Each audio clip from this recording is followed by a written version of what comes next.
गधा गोश्त की सप्लाई।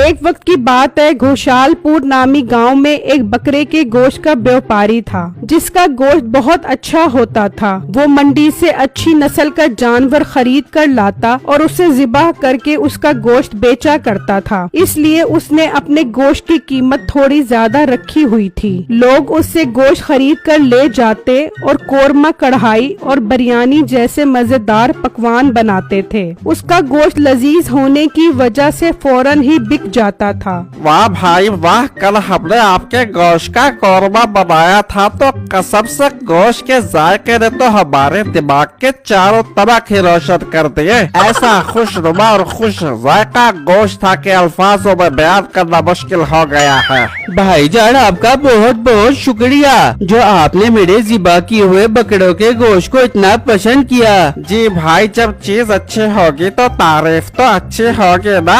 शुक्रिया भाईजान। अच्छा, कितना गोश्त दूं आपको? भाई 1 किलो गोश्त दे दो। और हाँ, अगले महीने मेरी बहन की शादी है, 8-10 बकरे ज़िबा करना, हम सारा गोश्त आपसे लेंगे। ठीक है भाईजान, जितने बकरे कहोगे उतने बकरे गिरा दूंगा, आप परेशान मत हो। फिर वो आदमी गोश्त लेकर चला जाता है। उसी गांव में मीठे नाम का एक आदमी अपनी बीवी के साथ रहता था। हाँ बेगम, तेरा बेटा स्कूल से आया कि नहीं?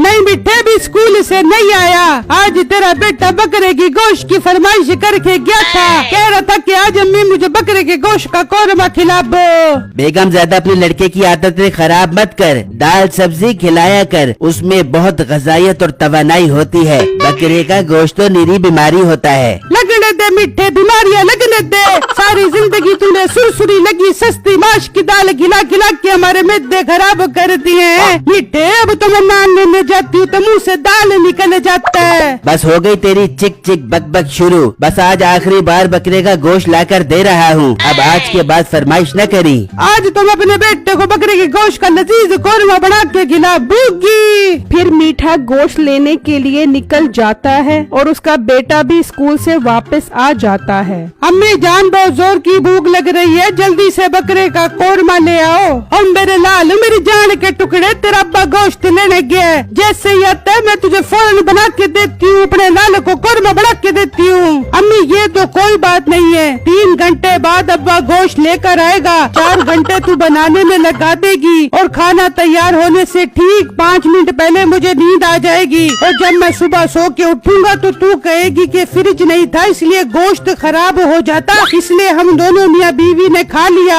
और फिर मैं वही सूखे भैंस की चर्बी के पापे खाकर स्कूल जाऊंगा। नहीं, ये तुम दोनों मियाँ बीवी ने तमाशा क्या लगाया हुआ है मेरे साथ? बेटा तू परेशान क्यों होता है मेरे लाल? परेशान न हो, तेरे गम की वजह से कसम से मेरे फेफड़े फटने लग जाते हैं। तुझे आज मैं बकरे गोश्त का कौरमा खिलाऊंगी, बूढ़ बूढ़ के खिलाऊंगी। वहाँ मीठा जब दुकान पर पहुँचता है तो वहाँ गोश्त तकरीबन खत्म हो चुका होता है। भाईजान, जल्दी से आधा किलो गोश्त दे दो, टाइम बहुत थोड़ा है मेरे पास। सॉरी भाईजान, गोश्त खत्म हो गया है, बस आखिरी टुकड़ा पड़ा है। वो एक ग्राहक बोलकर गया है, उसको देना है। ग्राहक बोलकर गया है तो मेरा वीर, मैं भी ग्राहक हूँ, मुख्तारा माई नहीं हूँ। चलिए गोश्त बना दे। भाई आपको कह दिया है ना, ये गोश्त किसी और का है, तो मेहरबानी करें कल आकर गोश्त ले जाएं। अच्छा, मुझे कल गोश्त देगा और तुझे मेरा कोई डर खौफ नहीं है। मैं अपने साथ हुई ये बेइज्जती कभी नहीं भूलूंगा। मैं अब तेरे साथ ऐसा बदला लूंगा कि तू याद करेगा।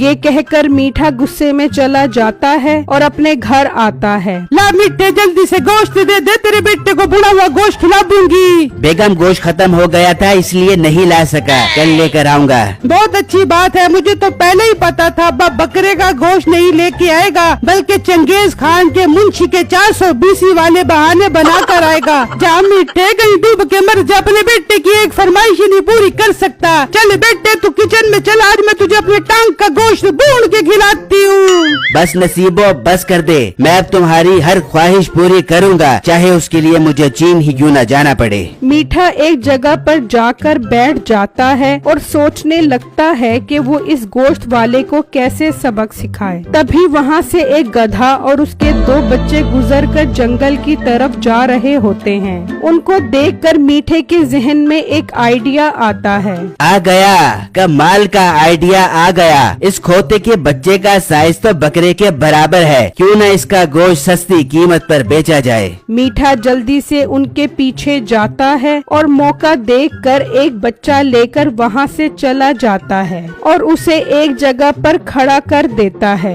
अगले दिन सुबह के वक्त वो इस गधे के बच्चे को ज़िबा कर देता है और बिट्टू की दुकान के साथ ही अपनी दुकान खोलकर बैठ जाता है और बकरे का गोश्त सिर्फ 400 रुपए का कर देता है। ये देखकर लोग उसके पास गोश्त लेने आ जाते हैं और कुछ ही देर में उसका सारा गोश्त बिक जाता है। हाँ, क्या बात है, आज तेरा गोश्त नहीं बिका? कल तो बड़ी फूंदियाँ मार रहा था और आज बेवा लोमड़ी जैसा मुंह बनाकर बैठा हुआ है। जब तुम बकरे का गोश्त इतना सस्ता बेचोगे तो लोग मेरे पास कैसे आएंगे? ये सस्ता गोश्त मैं सिर्फ तेरे इंतकाम में बेच रहा हूँ। मैं अपना नुकसान करता रहूँगा, लेकिन अब मैं तेरी दुकान नहीं चलने दूंगा। भाई ये बात ठीक नहीं है, इस तरह तो मेरा गोश्त नहीं बिकेगा। चल कोई बात नहीं, तेरा गोश्त मैं खरीद लेता हूँ। चल बना दे 1 किलो गोश्त। बिट्टू ये सुनकर हैरान होता है कि ये खुद भी गोश्त बेच रहा था, फिर मुझसे महंगा गोश्त क्यों लेकर जा रहा है। खैर मीठा उससे 1 किलो गोश्त लेकर चला जाता है और नसीबो कैंची भुना हुआ गोश्त तैयार करने लग जाती है। उसी गांव में रमजान ठाकुर नाम का एक बहुत अमीर आदमी रहता था। उसे एक बीमारी थी जिसका इलाज किसी के पास नहीं था,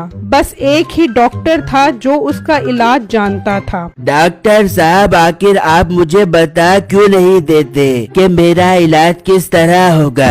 नहीं बता सकता क्योंकि वो चीज हराम है। अगर तुम खा लोगे तो मुझे गुनाह मिलेगा। डॉक्टर साहब, मैं ठीक हो जाऊंगा तो आपको सवाब होगा, गुनाह नहीं होगा। आप मुझे बताओ। नहीं बताऊंगा, मैं नहीं बताऊंगा। तुम यहाँ से चले जाओ और कहीं और जाकर इलाज करवाओ। वो आदमी गुस्से में वहाँ से चला जाता है। बाबा, अब हम क्या करें? डॉक्टर तो आपका इलाज ही नहीं बता रहा। अब क्या आप ठीक नहीं हो पाएंगे? नहीं बेटा, बस मेरी किस्मत में मरना ही लिखा हुआ है। हमने दुनिया के हर कोने से इलाज करवा के देख लिया है, लेकिन मैं ठीक नहीं हुआ। तुम कल वकील को बुलाओ, मैं जायदाद का बंटवारा कर देता हूँ। बाबा, आप ऐसी बातें मत करें, हम आपका इलाज करवाएंगे, जरूर करवाएंगे।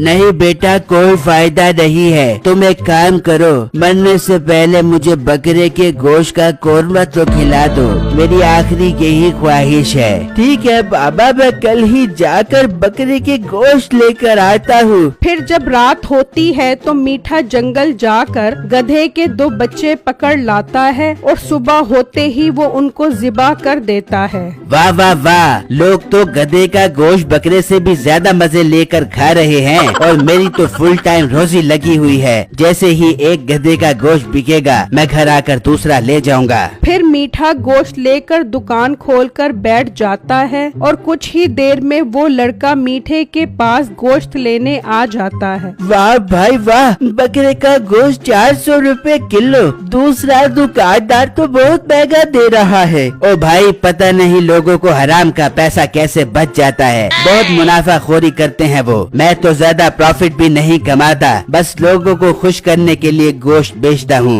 ठीक है भाई, आप 1 किलो गोश्त दे दो। फिर वो मीठे से 1 किलो गोश्त ले जाता है और वो घर में उसके गोश्त का कोरमा बनाते हैं। ये ले बाबा जानी, आज मैं आपकी पसंद के बकरे के गोश्त का कोरमा लेकर आया हूँ। फिर वो आदमी गधे के गोश्त का कोरमा खाने लग जाता है तो उसके जिस्म का दर्द फौरन ही खत्म होना शुरू हो जाता है। बेटा, ये गोश्त तो कमाल ही है। मैं तो ठीक हो गया हूँ, मेरे जिस्म का सारा दर्द खत्म हो गया है। क्या बाबा, आप सच कह रहे हैं? हाँ बेटा, हाँ, मैं सच कह रहा हूँ। तुम उसी डॉक्टर के पास ले चलो। फिर वो उसी डॉक्टर के पास जाता है और उसे चेक करवाता है तो वो हैरान रह जाता है कि वो बिल्कुल ठीक है। नामुमकिन है, ये नामुमकिन है। आपने आज क्या खाया है? डॉक्टर साहब, मैंने आज बकरे के गोश्त का कोरमा खाया है। ये मुमकिन नहीं है, आपका इलाज तो गधे के गोश्त में है। मैं आपको इसलिए नहीं बता रहा था क्योंकि वो हराम है। आपने ये गोश्त कहाँ से खरीदा? डॉक्टर साहब, हमारे गांव में ही उसकी दुकान है। फिर वो डॉक्टर पुलिस के साथ उस